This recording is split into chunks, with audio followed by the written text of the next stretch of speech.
Hi, this is Munson with Munson Music. I'm going to talk about how you play a song called Good Time by Al C. And we end up cabling this on 3rd fret to kind of match the recording, but walk through a couple things in root position just in case you don't have one. And we'll start off with kind of our main bass idea. Actually, it kind of starts on a low E string on the 1st fret for kind of an F note. And then we go to 3rd fret on the A string for a C note. And then we go to 3rd fret on the low E string for a G note. And then we go to open A for kind of an A note. So that's basically our chord progression through the tune. Actually, it's kind of F to C, G to A.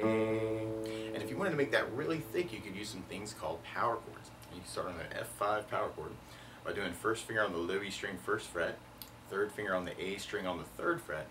And if you strum just the E and the A string, that sounds an F5 power chord, which sounds really, really powerful. And then from the F for the C note, you could use a C5 power chord by doing 1st finger on the A string on the 3rd fret, 3rd finger on the D string on the 5th fret, kind of strumming just the A and the D string to kind of get a C5 going on.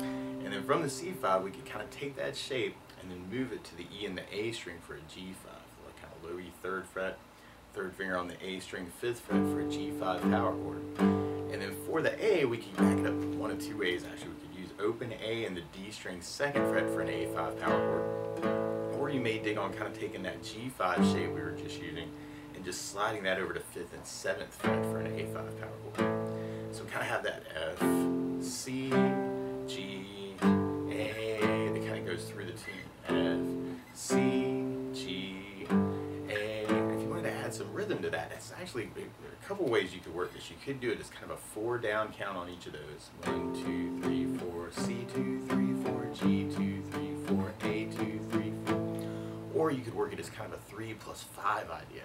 Kind of 3 on the F, and then 5 on the C, and then 3 on the G, and then 5 on the A. So if you want to make it kind of heavy to kind of kick it off, kind of F, 2, 3, C, 1, 2, 3, 4, 5, G, 2, 3, A, 1, 2, 3, 4, 5, F, 2, 3, C, 1, 2, 3, 4, 5, G, 2, 3, A, 1, 2, 3, 4, 5.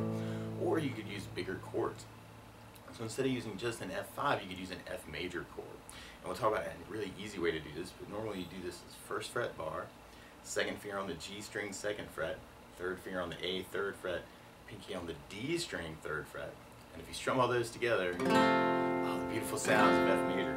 Now a good substitute if you're just starting out is something called F major 7, where you could do 1st finger on the B 1st fret, 2nd finger on the G 2nd fret, 3rd finger on the D 3rd fret. And if you strum the D string to the high E string, the groovy sounds of F major 7. And then for the C, you can use a C major chord by doing 1st finger on the B 1st fret, same place as the F major 7. 2 goes to the D on the 2nd fret, 3rd finger on the A string 3rd fret. And if you strum the A string to the high E string, that sounds a C major chord and it sounds really happy. Now around C's in general, it can be kind of cool to lift the 1st finger and make that C major 7. Or you could add in the pinky on the B 3rd for a C major 9 and kind of say some things around that chord. And then from the C, we'd be going to a G major chord. I normally do this 1st finger on the A 2nd, 2nd finger on the low E 3rd, 3rd finger on the high E 3rd. And if you strum all those together, that sounds a G major chord and it sounds really, really happy. Now you may also dig on putting the 3rd finger on the B 3rd, pinky on the high E 3rd, kind of working that for your G major. And then from the G, we'd be going to an A minor chord. You do this 1st finger on the B 1st fret, 2nd finger on the D 2nd fret, 3rd finger on the G 2nd fret. And if you strum all those together, oh, the sad sounds of A minor. Now around A minors in general, it can be kind of cool to lift the 1st finger, make that an A suspended 2nd, or you could add in the pinky on the B string 3rd for an A suspended chord and kind of say some things around the A minor. Or you may dig on lifting off the 3rd finger, making that an A minor 7, or you could add in the pinky on the high E 3rd for an A minor 7. And we can work those same ideas actually, kind of that 1, 2, 3, 4 on each chord. G, 1, 2, 3, 4, A minor, or doing the 3 plus 5, F, 2, 3, C, 1, 2, 3, 4, 5, G, 2, 3, A minor, F, 2, 3, C, G, 2, 3, A minor. Or we could use a strum pattern. And one of my favorite strum patterns for a 4/4 like this is down, down, up, down, up. So we took the F major 7 and just tried that a lot. You have down, down, up, down, up, down, down, up, down, up, down, down, up, down, up. There's a couple different ways ways you could kind of apply it. You could do just a down, down, up on each chord, kind of the F, down, up, C, down, up, G, down, up, A minor, down, up, F, down, up, C, down, up, G, down, up, A minor, down, up, kind of a down, down, up on each chord. Or you could kind of split the pattern, and you may kind of dig on doing the F with a down, down, and then going to the C for the up, up, down, up. And then going to the G for down, down, and then the A minor with the up, up, down, up. I'm taking the pattern and splitting it between the chords. F, down, C on the up, down, G on the down, down, A on the up, down, F on the down, C on the up, down, G on the down, down, A on the up, down, F, down, C on the up, down, G, down, down, A on the up, down, F on the down, C on the up, down, G, down, down, A on the up, down, up. You'll basically be repeating that through the song. Although you will hear this cool little keyboard lick come in. If you wanted to match that lick, you could kind of play first fret on the high E string and kind of do a pull off to the open E, and then we go third on the B string, first fret on the B, open G, open E, and then third fret on the B. So kind of a 103, 1003, F, E, D, C, G, E, D, that you kind of hear, and normally it happens around the F and the C chord. And if you wanted to, you could even back that up with bass notes. You could start low E on the first fret when you start that first fret on the high E. And I'm doing this fingerstyle, but you could do this hybrid picking using your pick for your bass and a finger to kind of kick off the lick too. And then when you hit that open G, you could play the third on the A to kind of get that lick to kind of happen around the chords. Kind of making it a little two-part. You can have that G and A after that if you wanted to kind of throw that into, just kind of cool. And then later on, there's kind of this cool little bass breakdown where if you wanted to follow those notes, you start first on the low E, and we play that note again, and then third on the low E, third on the A, third on the A, open A, and then third on the low E, third on the low E, and then open A, open E, open E, A, open E. This is a little weird too, kind of 1, 1, 3, 3, 3, 0, 3, 3, open, open, open, open, 1, 1, 3, 3, 3, 0, 3, 3, O, O, O, O, F, F, G, C, C, A, G, G, A, E, A, E. If you kind of dig on that, you might want to kind of use that as kind of a breakdown later. Now the weird part is to play along with Owl City. Instead of starting on an F major chord, they're starting on an A flat major chord.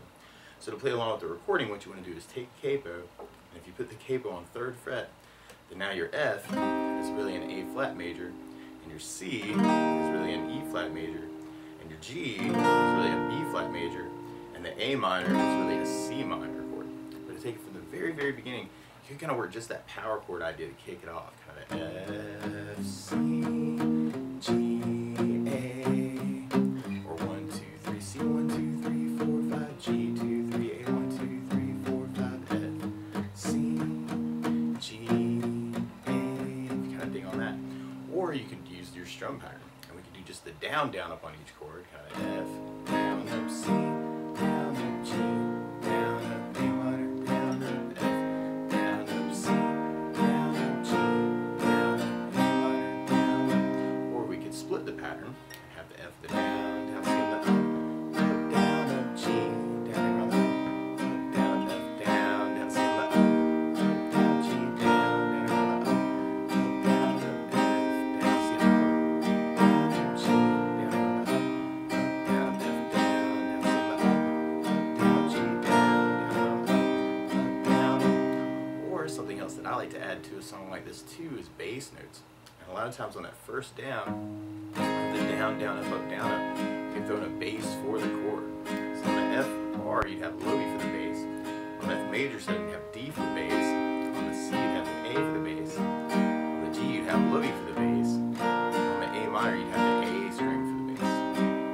So you can make it just a bass down up on each chord. Kind of have the F with a bass, down up C with an A bass, down up G with low E bass, down up A minor with an A bass, down up F bass, down up C, G, A minor,